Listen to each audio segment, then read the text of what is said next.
నమస్తే రైతులందరికీ నమస్కారం అండి. మీరు చూస్తున్నారు అర్జున్ వ్లాగ్స్ అనే యూట్యూబ్ ఛానల్. నేను మీ అర్జున్ అండి. ఈరోజు వచ్చేపటికి తారీఖు చూస్తున్నా 1వ తారీఖు 8వ నెల 2026వ సంవత్సరం. ఈరోజు వచ్చేపటికి వరద ప్రవాహం అయితే శ్రీశైలంకి అయితే కొనసాగుతుంది. ఫుల్ డీటెయిల్స్ అయితే మన చేతిలో ఉందన్నమాట. ఈరోజు మనం చూసుకోవచ్చు ఆల్మట్టి జలాశయంలో ముఖ్యంగా చూసుకున్నట్లయితే ఉదయం 8 గంటలకి 1వ తారీఖు 8వ నెల 2026వ సంవత్సరం ఇన్ఫ్లో వచ్చేసి 92,336 క్యూసెక్స్ అయితే రావడం జరిగింది. మొత్తంగా అంటే ఒక 93,000 టీఎంసీలు అయితే రావడం జరిగింది. అవుట్ఫ్లో చూసుకున్నట్లయితే 1,11,308 క్యూసెక్స్. అంటే ఎగువనున్న ప్రాంతాలలో వర్షాలు కురవడం వల్ల ఇక్కడికి వచ్చేపాటికి అవుట్ఫ్లో భారీగా పెరిగింది. అంటే ఇక్కడ మళ్ళీ నిల్వ సామర్థ్యం వచ్చేసి 112 టీఎంసీల 945 క్యూసెక్లు. గరిష్టంగా మనకు డ్యామ్ స్టోరేజ్ వచ్చేసి 123 టీఎంసీల 81 క్యూసెక్స్ అయితే అనమాట ఫుల్ స్టోరేజ్. నీటి నిల్వ వచ్చేసి 519 అడుగులు అయితే ఉందన్నమాట.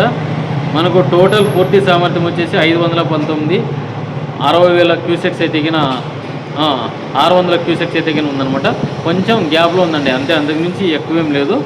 ఎందుకంటే అడుగులకి అయిన తర్వాత క్యూసెక్లకి అయితే చాలా తేడా ఉందన్నమాట. ముఖ్యంగా చూసుకున్నట్లయితే ఇక్కడికి వచ్చేపాటికి టీఎంసీలకి క్యూసెక్స్కి తేడా ఉంటుందన్నమాట. 11,000 క్యూసెక్స్ అయితే ఒక టీఎంసీగా మనం పోల్చవచ్చు.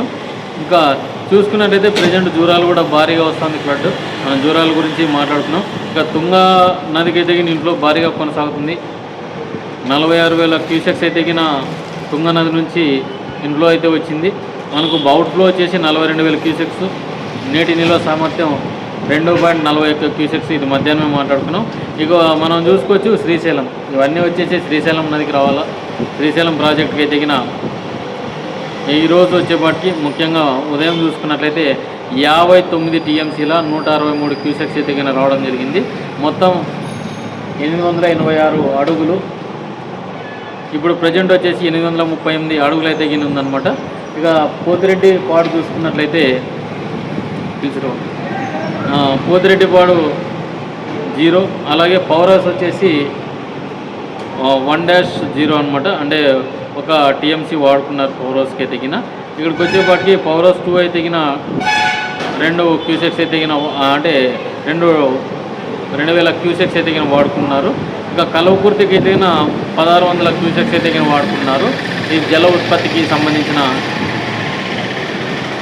నీటి సామర్థ్యం అనమాట.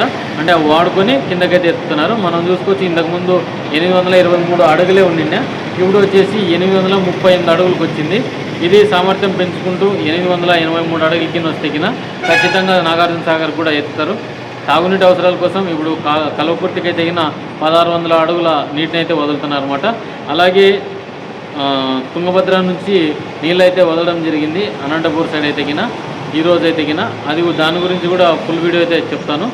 ఇది కూడా కలెక్టర్ ఆదేశాల మేరకు తాగునీటి అవసరాల కోసమే ఉంటుందన్నమాట. ఇంకా మనకు ఒక 10 రోజులు పట్టేట్టుందన్నమాట డ్యామ్లన్నీ నిండడానికి. ఈ తుంగభద్ర అనేది కూడా నిండే ఛాన్సెస్ అయితే పూర్తిగా కనిపిస్తున్నాయి. ప్రజెంట్ అందరూ నార్లు పోసుకునే అవకాశం అయితే చేసుకోవచ్చు ఈ శ్రీశైలం ప్రాజెక్టుకున్న రైతులైతే ఎందుకంటే చాలామంది అప్పటికప్పుడు నార్లు తెచ్చుకోలేము, చాలామంది నార్లు పోసుకునే ప్రత్యామ్నాయంగా ఉన్నారనమాట.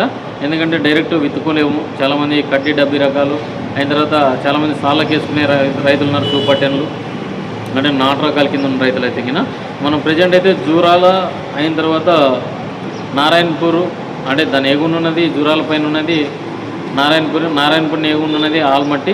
ఇవన్నీ కూడా నిండి ఉన్నాయి కాబట్టి డైలీ ఇంట్లో అయితే కొనసాగే అవకాశం కనిపిస్తుంది. ఒక 10 రోజులు ఓపిక పడితే మనకు శ్రీశైలంకి అయితే మొదటగా రాబోతున్నాయి. అయిన తర్వాత తుంగభద్రకు కూడా ఒక ఫ్లడ్ కొనసాగిందంటే ఒక వరద వచ్చిందంటే ఇప్పుడు కూడా సగం నిండే ఛాన్సెస్ అయితే కనిపిస్తున్నాయి. ఎందుకంటే రేపు కూడా మనకు ఒక 42 టీఎంసీల నీరునైతే చూసే అవకాశం అయితే కనిపిస్తుంది. ఇది ప్రవాహం కొనసే కొద్దీ ఎంత ఇన్ఫ్లో ఉందనేది మీకు ఇన్ఫర్మేషన్ అయితే అందిస్తాను. ఇదండి వీడియో మన వీడియో నచ్చితే లైక్ చేయండి, సబ్స్క్రైబ్ చేయండి.